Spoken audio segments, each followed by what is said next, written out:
আপোনাৰ পেছাদাৰী নাটকত পৃষ্ঠপোষকতা কৰি আছোঁ। মই ধৰ্মমান এখন থিয়েটাৰ চলাই আছোঁ, বৰদৈচিলা থিয়েটাৰ। মোৰ বা অসমৰ ৰাজ্যৰ অতি প্ৰিয় অভিনেতা মৃদুল ভূঞা এই মঞ্চটো উপস্থিত আছে। তেওঁক মই চিনাকি কৰি দিয়াৰ কোনো প্ৰয়োজন নাই।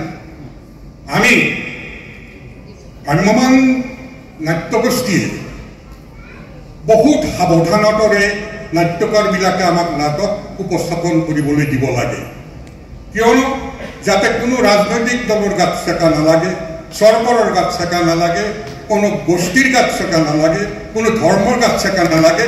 এই চেকাই নালাগাকৈ মাজে মাজে সৰকি মানুহক মনোৰঞ্জন দি এটা মিনিমাম এটা উপদেশ দি আমি নাটকবিলাক পৰিৱেশন কৰোঁ, নহয়নে?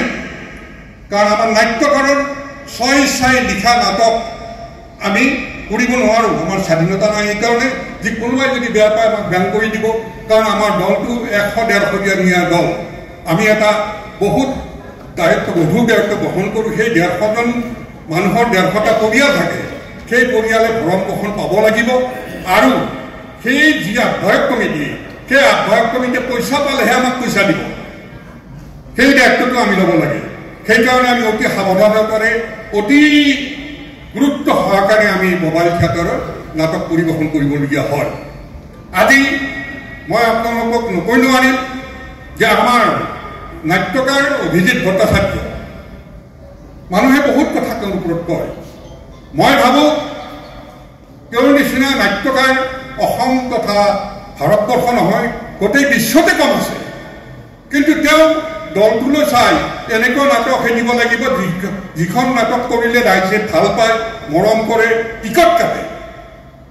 আৰু সেই দায়িত্ববোধ লৈ আজি মানে অসমৰ 15-20খন থিয়েটাৰত তেওঁ নাটক দি আমাক অন্ততঃ নাটকৰ আমাৰ কি বুলি কয় স্বচ্ছলতাৰ পৰা তেওঁ আমাক সদায় উপকৃত কৰি ৰাখিছে। তাৰ কাৰণে মই এই স্বাগতে অভিজিত ভট্টাচাৰ্যলৈ আন্তৰিক অভিনন্দন জনাইছোঁ যে অভিজিত ভট্টাচাৰ্যই পেপাৰৰ সম্পাদকীয় লিখোঁতে কোনোদিনে লিখি সম্পাদকীয় নিলিখে। তেওঁ কম্পিউটাৰৰ মানুহজনক বহাই সম্পাদকীয় কৈ থাকে, সম্পাদকীয় লিখে। অত্যন্ত টেলেণ্টৰা। তেওঁ পৃথিৱীৰ স্পৰ্টছৰ পৰা আৰম্ভ কৰি গোটেই ইতিহাস জনা ল'ৰা। কিন্তু আমাৰ মোবাইল থিয়েটাৰৰ এটা সম্পদ, মোবাইল থিয়েটাৰৰ নহয়, অসমৰ এটা সম্পদ। তেওঁক ভগৱানে দীৰ্ঘায়ু কৰক। আমি সকলোৱে তেওঁক দীৰ্ঘায়ু কামনা কৰোঁ। এটা হাত ক্লাপ দি ভাল পাওঁ।